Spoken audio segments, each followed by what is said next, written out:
Direct police దగ్గర నుంచే video call వచ్చిందనమాట. పోలీస్ దగ్గర నుంచి వీడియో కాల్ వచ్చేసరికి భయపడిపోయాడు. ఇట్లా రెండోది వచ్చేసి ఇది చాలా మంది చేస్తున్నారు ఈ మధ్య. చాలా మంది బ్యాంకు ద్వారా డబ్బులు పంపించుకోవడం మానేశారు పూర్తిగా. ఫ్యూ సెకండ్స్ లైన్లో ఉండని చెప్పారు. లైన్లో ఉండగానే ఫస్ట్ 20 దినాలు కట్ అయిపోయింది. హై ఫ్రెండ్స్ అందరికీ, నేను మీ శివ. ఎలా ఉన్నారు? అందరూ బాగున్నారా? ఐ హోప్ మీరు అంతా బాగున్నారని చెప్పేసి నేను అనుకుంటున్నా. సో తమ్నైల్ చూసే మీరు ఖచ్చితంగా ఈ వీడియో ఓపెన్ చేసి ఉంటారని నాకు తెలుసు. ఓపెన్ చేసిన ప్రతి ఒక్కరికి ఖచ్చితంగా మీ ఫ్యామిలీలో కూడా ఎవరో ఒకరు ఇలాంటి స్కాముల్లో ఇరుక్కొని ఉంటారు. సో ఫస్ట్ మీరు లైక్ చేయండి, ఈ వీడియో చాలా మందికి ఉపయోగపడుద్ది. లేని దానికోసం ఆశపడి ఉన్నది పోగొట్టుకోవద్దు. ఈ మాట ఎందుకంటున్నాను, వీడియో ఎండ్ వరకు చూస్తే తెలుసుద్ది. నిజంగా చెప్తున్నా. సో వీడియో ఎండ్ వరకు చూడండి. ఇండియాలో జరుగుతున్నాయి కదా, ఇండియాలో జరిగే వాటి గురించి మాట్లాడే సిచ్యువేషన్లో మనం లేము. అంటే కోవిడ్లో ఉన్నాం కాబట్టి పెద్దగా పట్టించుకోలేదు నేను. కానీ కోవిడ్లో కూడా ఇట్లాంటి స్కామ్స్ జరగడం, కోవిడ్ పోలీసు వాళ్ళే డైరెక్ట్ వీడియో కాల్ చేసి మరి స్కాముల్లోకి అంటే వాళ్ళ బ్యాంకుల్లోంచి డబ్బులు కొట్టేయడము ఇట్లాంటివి చేస్తున్నారంటే నాకు కొంచెం ఖచ్చితంగా మన వాళ్ళకి ఉపయోగపడుద్ది. ఎంతోమంది బయట దేశానికి వచ్చి కష్టపడి పని చేసుకుంటా ఏదో 10 రూపాయలు ఇంటికి పంపించుకొని 10 రూపాయలు వాళ్ళ అకౌంట్లో సేవ్ చేసి పెట్టుకొని బ్యాంకులో అయితే చేయించుకుంటున్నారు చాలామంది. ఆల్రెడీ నేను కూడా చేయించుకున్నా. దాన్ని అయితే బ్లాక్ చేసేసాను అనమాట. వద్దు నాకు బ్యాంక్ అకౌంటు. ఇక్కడ ఒకవేళ మనం ఏదైనా సిచ్యువేషన్లో ఇరుక్కొని ఆ బ్యాంక్ డీటెయిల్స్ బ్యాంకులోంచి డబ్బులు పోతే ఇబ్బంది పడతామని చెప్పేసి నేనైతే బ్యాంక్ వద్దు అని చెప్పేసి క్యాన్సిల్ చేయించేసాను అనమాట. సో సేమ్ అలానే మా ఫ్రెండు బాగా ఒక 500 దినార్లు నా లైఫ్లో నా ఫ్రెండ్ సిచ్యువేషన్లో జరిగిన స్టోరీ ఇది. సో ఇదన్నమాట. వీడియో కాల్ మాట్లాడుతున్నాడు చూడండి. డైరెక్ట్ పోలీస్ దగ్గర నుంచే వీడియో కాల్ వచ్చిందనమాట. పోలీస్ దగ్గర నుంచి వీడియో కాల్ వచ్చేసరికి భయపడిపోయాడు. అంటే తెలిసి తెలియక. చాలామందికి తెలియదు. కువైటీ పోలీసు వాళ్ళు కానీ ఇండియా పోలీసు వాళ్ళు కానీ ఎవరైనా ఫోన్ చేసినప్పుడు పోలీసు వాళ్ళు ఫోన్ చేశారేంట్రా అని చెప్పేసి మనకు భయం వేస్తుంది. అసలు ఇతని స్టోరీ ఏంటంటే, అతను చాలా కష్టపడి కోవిడ్ ఇంట్లో పనిచేస్తా వచ్చిన జీతంలో కొంచెం ఇంటికి పంపించుకొని కొంచెం ఇతను అకౌంట్లో సేవ్ చేసి పెట్టుకుంటున్నాడు అనమాట. అంటే కోవిడ్కి వచ్చిన తర్వాత అకౌంట్ చేయించుకొని ఆ అకౌంట్లో దగ్గర ఒక 500 దినాల దాకా డబ్బులు ఉంది. సో ఇతను వచ్చేసి పోలీసు వాళ్ళే ఆ డ్రెస్లో ఫోన్ చేశాడంటే చూడగానే భయపడిపోయి ఏం చెప్పేసి మాట్లాడే ఇదిలో అతను వచ్చేసి అడిగాడు అనమాట. ఈ అకౌంట్ నీదేనా? ఈ అకౌంట్ డీటెయిల్స్ నీటివేనా? ఈ పాస్వర్డ్ నీదేనా? ఈ ఏటీఎం నెంబర్ నీదేనా అని చెప్పేసి అడిగితే అన్నిటికీ అవును అని చెప్పుకుంటూ వచ్చాడు. ఫ్యూ సెకండ్స్ లైన్లో ఉండని చెప్పారు. లైన్లో ఉండగానే ఫస్ట్ 20 దినాలు కట్ అయిపోయింది. 20 దినాల కన్నా ఎక్కువ కట్ చేస్తే అంటే మినిమం 20 దినాల నుంచి 25 దినాలు దగ్గర 21, 22 దినాలు అయితే ఓటీపీ అవసరం లేదనమాట. అండ్ పాస్వర్డ్ కూడా కొట్టాల్సిన అవసరం లేదు. అదిగాక పాస్వర్డ్ ఆల్రెడీ అతనికి తెలిసింది. సో ఎక్కడైనా వైఫై స్కాన్ చేసినా కూడా 20 దినాలు అయితే ఆల్మోస్ట్ కట్ అయిపోతుంది అమౌంట్. 20 దినాల కన్నా ఎక్కువ కట్ చేస్తే మాత్రమే మనం అక్కడ పాస్వర్డ్ అనేది కొట్టాలి. సో 20 దినాలు ఫస్ట్ కట్ చేశాడు. 20 దినాలు కట్ చేస్తేనే ఏంట్రా మెసేజ్ వచ్చిందని చెప్పి చూసుకుంటే 20 దినాలు కట్ అయిపోయింది. సో వెంటనే మళ్ళీ ఇంకో 20 దినాలు కట్ చేశాడు నెక్స్ట్ సెకండ్లో. సో ఆ తర్వాత మళ్ళీ ఇతనికి భయం వేసేసింది. సో ఏంద్రా డబ్బులు కట్ అయిపోతుంది, మన అకౌంట్లో ఇంత డబ్బులు ఉంటే కట్ అయిపోతుంది అని చెప్పేసి భయపడిపోయి వెంటనే వేరే వాళ్ళకి ఫోన్ చేశాడు. ఇట్లా అకౌంట్లో డబ్బులు కట్ అయిపోతుంది, వేరే వాడు నాకు పోలీసు వాడు వీడియో కాల్ చేశాడు అని చెప్పేసి వేరే వాళ్ళకి ఫోన్ చేస్తే 450 దినార్లు వెంటనే నాకు లింక్ పెట్టు, నేను నా దానికి సెండ్ చేసేసి అని చెప్పేశారు. అతను 450 దినాలు లింక్ పెట్టేటప్పటికి ఇతను మళ్ళీ ఇంకో 20 దినాలు కట్ చేశాడు. అప్పటికి 440 దినాలు ఉంది అకౌంట్లో. ఆల్రెడీ 60 దినాలు ఒకటి కొట్టేశాడు. సో వీళ్ళు పోతే పోయింది ఇంకో 40 దినార్లు. వెంటనే నువ్వు 400 దినార్లు లింక్ పెట్టిన వెంటనే ఆ 400 దినార్లు ఇతను ఈ అకౌంట్లోంచి అతనికి ట్రాన్స్ఫర్ చేసేసాడు. ఉన్న అమౌంట్ 20 దినార్లు 40 దినార్లు ఉన్న అమౌంట్ అంతా జీరో బ్యాలెన్స్ అయిపోయేటట్టు మొత్తం కొట్టేశాడు అనమాట. సో నాకు ఫోన్ చేశాడు, ఇట్లా జరిగింది స్కామ్ అని చెప్పేసి. స్కామ్ అని జరిగినప్పుడు నేను చెప్పిన చాలామందికి ఉపయోగపడుద్ది బ్రో, మీకు ఒక వీడియో కూడా చూపిస్తా. చాలామందికి ఇట్లా వీడియో కాల్ చేస్తున్నారు. కువైటీ పోలీస్ వాళ్ళ డ్రెస్లోనే ఉంటారు, ఐడి కార్డు సేమ్ పోలీస్ స్టేషన్లో కూర్చోన్నట్టు సేమ్ అలానే సెట్ చేసుకొని ఉంటారు అనమాట. అది ఏముండదు, వాళ్ళు జస్ట్ మిమ్మల్ని భయపెట్టడానికి మాత్రం అలా ఉంటుంది. గవర్నమెంట్ ఎంప్లాయీస్ ఎవరు మీకు ఫోన్ చేసి డబ్బులు అనేది మీ దగ్గర తీసుకోరనమాట. అంటే ఆల్మోస్ట్ స్కామ్లు అనేటివి పోలీసు వాళ్ళ దగ్గర నుంచి రావు.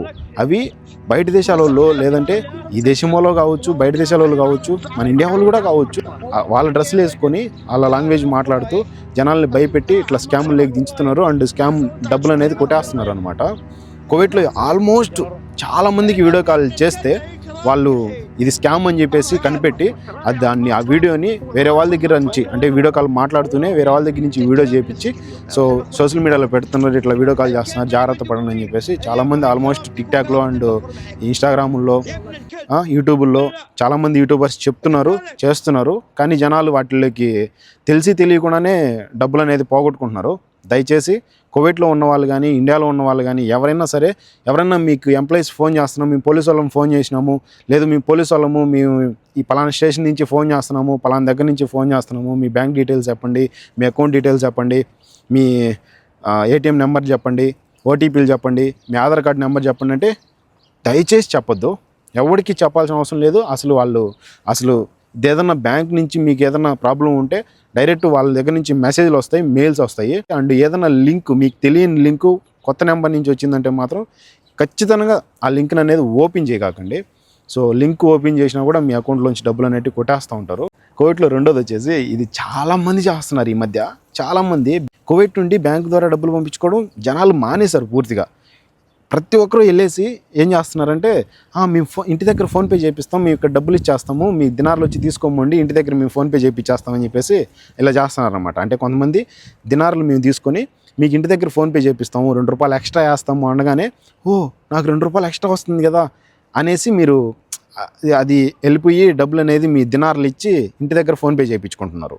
కొంతమంది మేధావులు ఏం చేశారంటే, ఫోన్పే ఇంటి దగ్గర నేను ఇక్కడ 500 దినార్లు డబ్బులు ఇస్తానన్నా, ఇంటి దగ్గర ఫోన్పే చేయండి, అర్జెంటుగా హాస్పిటల్లో ఉన్నారు, అక్కడున్నారు ఇక్కడున్నారు అని చెప్పేసి మీకు అడ్రస్ చెప్పకుండానే అర్జెంట్ అన్నా అని చెప్పేసి ఏదో ఎలాగోలా మీకు ఫోన్ చేసి, సో నా దగ్గర డబ్బులు ఉంది, 500 దినార్లు దాకా ఉంది, నేను అడ్రస్ చెప్తాను, మీరు ఇంటి దగ్గర వెంటనే ఈ ఫోన్పే నెంబర్కి ఫోన్పే చేయండి అని చెప్పేస్తారు.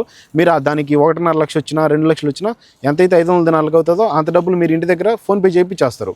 ఆ తర్వాత వీడు ఫోన్ ఎత్తకపోవడము అండ్ మీకు ఈ 500 దినార్లు ఇవ్వకపోవడము, ఇట్లాంటి స్కాములు జరుగుతున్నాయి. ఓకేనా. రెండోది, మీ దగ్గరకు వచ్చి డబ్బులు అనేది ఎత్తుకోబోతారు, ఆ తర్వాత ఫోన్పే చేయరు కొంతమంది. ఇంకొంతమంది మీ దగ్గర డబ్బులు ఉంది, నా దగ్గర ఒక 500 దినార్లు ఉందబ్బా, 500 దినార్లు ఉందన్నా, నా దగ్గర ఇంటికి ఫోన్పే చేపిస్తావా అంటే, సరే తమ్ముడా అని చెప్పేసి వచ్చి తీసుకుని వెళ్తారు. అంటే ₹2 ఎక్స్ట్రా వస్తుందంటే మనం మనిషి తెలిసినోడా తెలియనోడా అని చెప్పేసి చూడము. జరుగుతున్నాయి కదా, ఇట్లా పంపించుకుంటున్నారు కదా, మా ఫ్రెండ్స్లో కూడా ఇట్లా పంపించుకుంటున్నారు కదా అని ఆ నమ్మకంతో మనం డబ్బులు అనేది ట్రాన్స్ఫర్ చేసేస్తాం. అంటే సరే తీసుకోమండి అని చెప్పేసి చెప్తాం, ఎవరో ఒకరు వచ్చి ఎత్తుకోమంటారు, మనకు ₹2 ₹3 ఎక్స్ట్రా వస్తుందని చెప్పి. దీన్ని క్లారిటీ ఇస్తా మీ అందరికీ. సపోజ్ దినారు ₹280 పెట్టుకుంటే మీకు 100 దినార్లకి 28,000 అవుతుంది. సో ఇక్కడ విత్ ఛార్జ్తో పంపించారంటే ₹200 ₹300 కట్ అయ్యి 27,700 పోతుంది అనుకోండి. వాళ్ళు ఏం చేస్తారు, మీరు ₹2 ఎక్స్ట్రా వేస్తాం, ₹3 ఎక్స్ట్రా వేస్తామని చెప్పేసి 100 దినార్లకి ఎంత అవుతుందో దానికన్నా ఒక ₹2 ఎక్స్ట్రా వేస్తారు. అంటే 28,200 అట్లా వేస్తారు అంతే. మీకు ఇక్కడ ఛార్జ్ అనేది కట్ కాకుండా తీసుకుని వెళ్తారు కాబట్టి 100 దినార్లు. సో మీరు ఛార్జ్తో పంపించుకున్నా ఇట్లా పంపించుకున్నా మీకు మహా అంటే ఆదాయం ఉండేది 100-200 అంతే, అంతకు మించి ఏం ఉండదు. మీరు ₹100 ₹200 పోయి మీరు డబ్బులు ఇంటికి పంపించుకునే దానికి అక్కడ ఫోన్పే చేస్తామని చెప్పేసి పోగొట్టుకోవడం, లేదంటే ఇక్కడి నుంచి తీసుకుని వెళ్ళిపోయిన తర్వాత వాళ్ళు ఫోన్పే చేయకపోవడము, ఇట్లాంటివన్నీ వద్దు. మీరు బ్యాంక్ ద్వారానే పంపించుకోండి. సో స్టార్టింగ్లో ఆ మాట ఎందుకన్నానో క్లారిటీ వచ్చింది కదా. మనం కష్టపడి సంపాదించుకునేది ఎక్కడికి వెళ్ళదు, ఊరికే వచ్చింది మన దగ్గర ఉండదు. గల్ఫ్ దేశాల్లో ఉన్న వాళ్ళైతే నేను ముందుగా చెప్తున్నా మీ అందరికీ, దయచేసి మీరు ఎంతో కష్టపడి 100 దినార్ల కోసం ఎంతో పని చేస్తూ ఉంటారు. 20,000 30,000 సంపాదించడానికి ఎంతో కష్టపడుతూ ఉంటారు. మీరు మీ ఫ్యామిలీ కోసం కష్టపడుకుంటున్నారు, ₹10 వాళ్ళకి పంపిస్తున్నారు, ₹10 సేవ్ చేసి పెట్టుకుంటూ ఉంటారు. సో దాన్ని పోగొట్టుకోకండి, దాన్ని పోగొట్టుకొని మీరు ఇక్కడ ఇబ్బంది పడగాకండి. సో ఇలాంటి స్కాములకి దిగ్గాకండి. మీకు ఎవ్వరూ ఫోన్లు చేయరు. కువైట్ గవర్నమెంట్ చెప్పింది, కువైట్ పోలీసు వాళ్ళు కూడా చెప్పున్నారు. కువైట్ ఎంప్లాయీస్ దగ్గర నుంచి కానీ, కువైట్ బ్యాంక్ దగ్గర నుంచి కానీ, కువైట్ పోలీసు వాళ్ళ దగ్గర నుంచి కానీ ఎలాంటి వీడియో కాల్స్ రావు, మీ అకౌంట్ డీటెయిల్స్ లాంటివి అడగ. ఆల్రెడీ ఇప్పుడు ఇండియాలో ఎలా ఉందంటే, మనం ఎవరికైనా ఫోన్ చేసామంటే అక్కడ చెప్తున్నారు, సో మీరు ఇట్లా స్కాముల్లోకి ఇరుక్కోవద్దు, స్కాములు జరుగుతున్నాయి అని చెప్పేసి జాగ్రత్త పడండి. వేరే ఫోన్ కాల్స్ ఇది కొత్త నెంబర్ నుంచి వస్తుంది, లేదంటే అన్నోన్ నెంబర్ నుంచి వస్తుంది, సో మీరు జాగ్రత్త పడండి అని చెప్పేసి ముందే చెప్తున్నారు అనమాట. మళ్ళీ చెప్తున్నా, మీ అకౌంట్ డీటెయిల్స్, మీకు సంబంధించిన బ్యాంక్ డీటెయిల్స్ అండ్ మీకు సంబంధించిన ఏటీఎం డీటెయిల్స్, మీకు సంబంధించిన ఆధార్ కార్డ్ డీటెయిల్స్ దయచేసి ఎవరికి చెప్పొద్దు, ఎవరితో షేర్ చేసుకోవద్దు. అండ్ ఇలాంటి స్కాముల్లోకి దిగి డబ్బులు పోగొట్టుకోవద్దు, జాగ్రత్తగా ఉండండి. వీడియో వర్త్ ఉపయోగపడుద్ది అనిపిస్తే ఖచ్చితంగా కామెంట్ చేయండి, వీడియోకి లైక్ చేసి సబ్స్క్రైబ్ చేయండి. ఉంటా, బాయ్, జై హింద్.